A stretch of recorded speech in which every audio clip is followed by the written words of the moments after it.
欢迎收看第998期北京不静音。今天这期节目的片头视频是大家最后一次看见它。我老观众比较熟悉啊，我从第一期就开始用它，用了将近3年的时间。那为什么要换呢？倒也不是因为喜新厌旧，而是因为上面的信息发生了改变。我的频道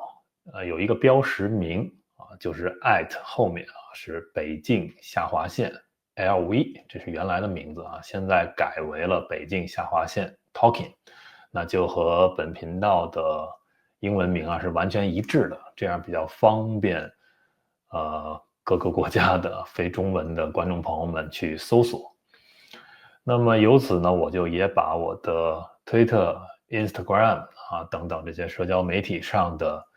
名字都统一的改成了北京下划线 Talking。那么新的片头，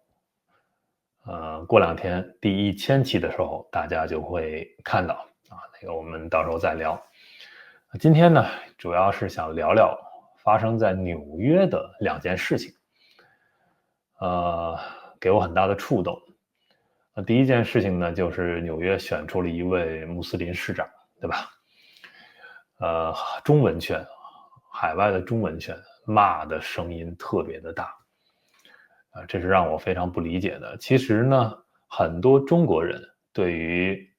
伊斯兰教和对于穆斯林的这种恐惧和厌恶大部分是从911开始的。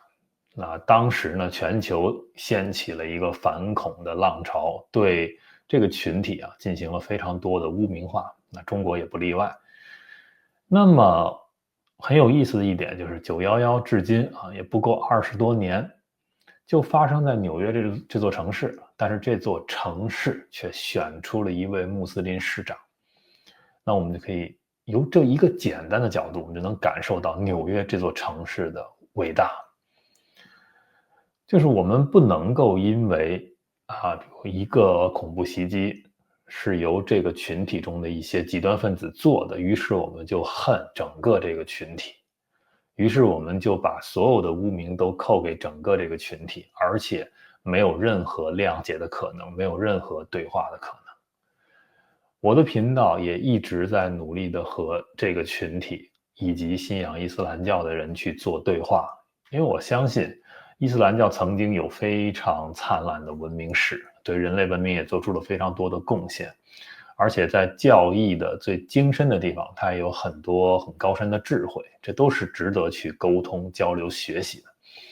那很遗憾我也是努力了3年，我发现在中文这个世界里，对于这个群体，对于伊斯兰教的各种偏见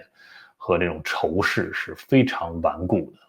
那么也连带着很多人就因此来骂我，就他们认为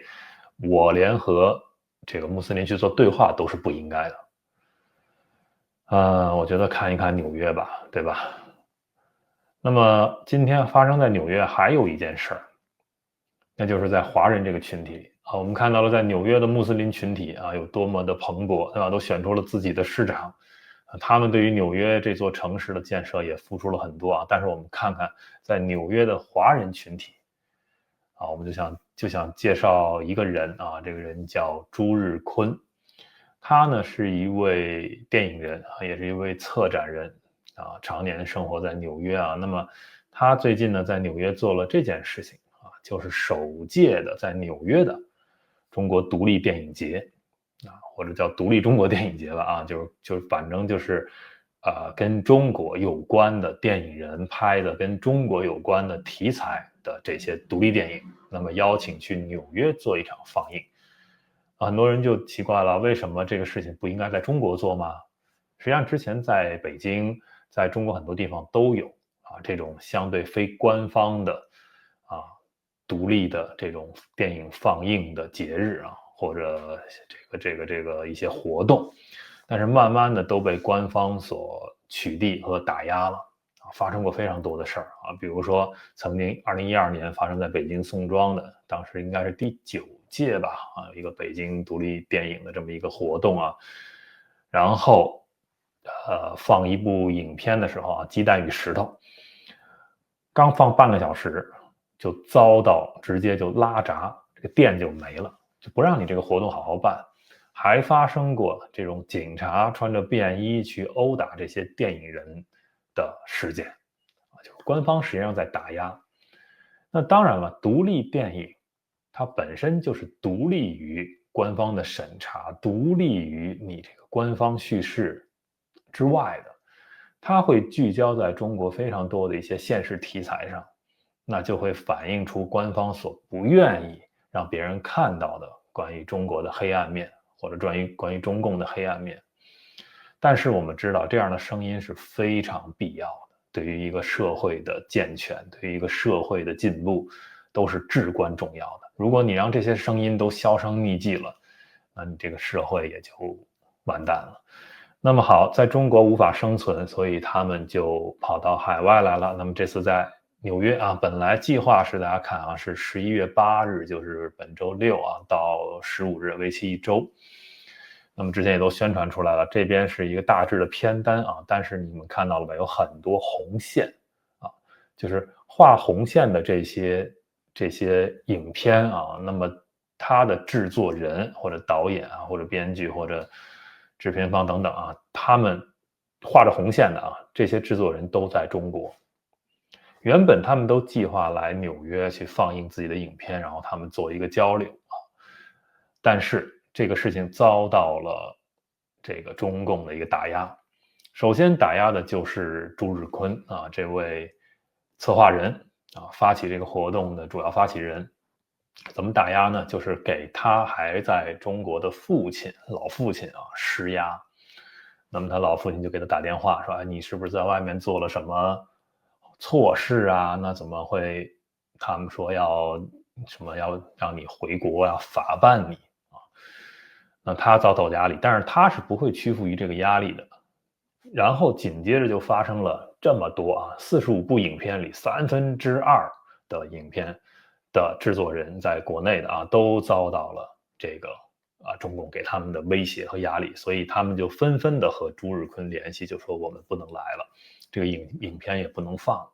当然，朱日坤可以去选择硬刚啊，可以选择我就放啊，我就要，但是他也要考虑到这些人的一个安危啊，所以最终他迫于无奈啊，宣布这一个电影节取消了。在纽约啊，这么自由的城市，这么伟大的城市，但是一群华人想要做一个自己的独立电影节，都可以受到中共这么远的一个长臂管辖和长臂的施压。那这个事情，我觉得非常值得去关注。我今天只是抛砖引玉啊，因为我也和朱日坤去做了联系啊，看看能不能邀请他来和我做一期北京对话，来由他的视角更多的、更细致的给大家去讲述一下这个事情啊。那具体时间还没有定啊，那么大家感兴趣的请多关注啊本频道的社群公告啊，我都会写清楚的。所以啊，今天就是发生在纽约的这2件事情啊，以及这2件事情和华人和华人这个社区以及整个你在网络上所遭遇到的环境的一个关系啊。所以我觉得华人吧，不要那么天天的去，好像有一种优越感啊，一会儿去骂穆斯林，一会儿去骂黑人，一会儿去骂这个，去骂那个。我觉得华人在整个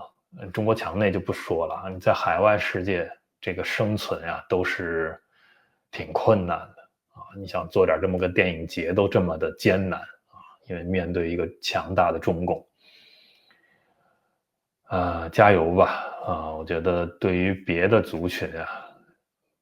摘掉这个有色的眼镜啊，摘掉你的偏见，去更多的接触他们，吸收他们的文化。对于自己的这个处境呢，要更诚实的去面对啊。你看看这些片单里，我不太方便去详细的一个说啊，因为他们也都担心这个安危问题啊。里边有很多议题，你比如说有关注疫情期间的那些被封锁起来，最后只能跳楼的人的关于他们的故事啊，或者纪录片，有关于香港被中共砸毁的这些过程中的一些事情等等，还有聚焦这个在中国方方面面的这些现实问题，对吧？我们需要看到这样的电影，但是这些电影连在纽约都不让放、都不让办的话，那这个世界是出了什么问题呢？对于这个世界来说，中共是不是应该消失呢？好，我们今天就聊这么多感谢收看、订阅、分享。